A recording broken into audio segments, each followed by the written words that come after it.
श्री भाई वीरेंद्र, पूरा पूछिए। अध्यक्ष महोदय, सरकार का जो जवाब आया है वो भेग है। पूरक। और आपके माध्यम से माननीय मंत्री जी से जानना चाहता हूं कि समान प्रशासन का संकल्प जो जवाब में उल्लेखित है उसको स्पष्ट करें। माननीय मंत्री। माननीय अध्यक्ष महोदय, इस विषय को हमने पुनः समीक्षा की थी उस आदेश के आलोक में समान प्रशासन का, और जो कोर्ट से भी एक आदेश पारित हुआ था उसके आलोक में भी। तो कुल मिलाकर के अब जो हम लोगों ने आंकड़ा पाया है वो 7,000 से कुछ ज़्यादा है, और उसकी ताकि वैसे शिक्षकों को जो दिव्यांग बच्चों को बच्चियों को पढ़ा सकें उसकी अधियाचना हमने पुनः उसकी समीक्षा करके बीपीएससी को भेज दी है कि वो शिक्षक जो क्वालिफाई करेंगे बीपीएससी के थ्रू, जो दिव्यांग बच्चों को पढ़ाने के लिए सक्षम होंगे, उनकी संख्या 7,000 से ज़्यादा होगी। तो समान प्रशासन का जो निर्देश है और माननीय उच्च न्यायालय का भी एक निर्देश था, वहाँ भी एक रिट हुआ था, दोनों मिला करके हम लोगों ने इसको समीक्षा की है और भेज दिया है। जब भी और हम लोगों ने पुनः आग्रह किया है कि बीपीएससी जल्द से जल्द उनका प्रकाशन करे, उनके नियुक्ति के जो भी प्रक्रिया है, ताकि हम उनको विभाग में ले सकें। आपका काम तो हो गया। अध्यक्ष महोदय, इसमें पहले ही मैंने कहा कि जवाब में भेग है सरकार का जवाब, और डोमिसाइल नीति लागू करना था, और बाहरी जो व्यक्ति है दिव्यांग का, उसमें 121 व्यक्तियों को, दिव्यांगों को बहाली की गई है दूसरे राज्यों के लोगों का, और इस राज्य में केवल 44 व्यक्तियों को ही बहाली की गई है।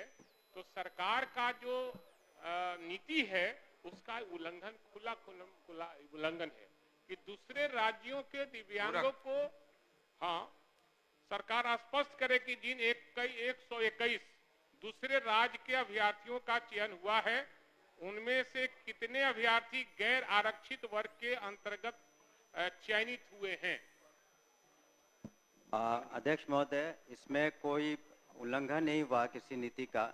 जो नीतियां बनी थी पूर्व में जो नियुक्तियों की, तो उसी का अनुपालन हुआ है। जहां तक उसमें उन्होंने डाटा मांगा है अलग अलग कैटेगरी का, मैं आपको अलग से दे दूंगा, लेकिन जो नीति निर्धारित है उसी के तहत नियुक्तियां हुई है। ये अलग बात है कि वहां पर संख्या ज़्यादा है, इसलिए हम लोगों ने पुनः समीक्षा की, जैसा कि हमने बताया कि 7,000 से ज़्यादा इस बार हम लोग नियुक्तियाँ करेंगे। और जो डोमिसाइल नीति की आप बात कर रहे हैं उसके बारे में अभी तत्काल वो लागू नहीं है।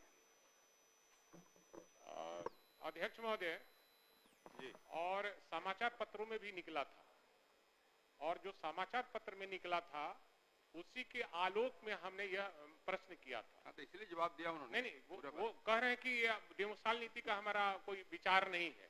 तो आपकी सरकार ने विचार किया कि हम अपने राज्य के दिव्यांगों को प्राथमिकता देंगे। आपने प्राथमिकता कहाँ दिया? दूसरे राज्यों के 121 अभ्यर्थियों को आपने प्राथमिकता दिया। टीचर में भी वही हाल हुआ, दूसरे के राज्य के लोग चले आए और इस राज्य का बेरोजगार ही रह गया। मैं तो पूछा सर, लेकिन उसका जवाब वो सही नहीं दे पाए ना। समीक्षा क्या है? सरकार राज्य के कितने दिव्यांग अभ्यर्थियों का चयन 36 और लंबवत आरक्षण कोटि के तहत किया है, वर्ग वाइज स्पष्ट करें। माननीय मंत्री। अध्यक्ष महोदय, जो उसमें आरक्षण नीति का अक्षरशः पालन हुआ है और उसका हम आपको ब्रेकअप दे देंगे, और आगे जो हम लोग 7,000 से ज़्यादा नियुक्तियां करेंगे बीपीएससी में, उसका भी हम लोग अनुपालन उसमें करेंगे। और जहां तक डोमिसाइल की बात कर रहे हैं, उसमें जो इस तरह की कही जा रही कि बातें कि 70% या 80% दूसरे राज्य के, ये गलत है। जो हम लोगों ने अभी तक TRE3 वगैरह में देखा है तो 20-22% का है, 80% करीब यहीं के शिक्षक शिक्षिकाएं हैं। अध्यक्ष महोदय, अभी भी मंत्री जी सरकार के निर्देश का और संकल्प का स्पष्ट रूप से जवाब नहीं दे रहे हैं। आप कैसे जवाब? नहीं सर, ये प्रॉपर्टी हो गई विधान सदन की, और आप हमारे क्वेश्चन को हमेशा कहा जाता कि अध्यक्ष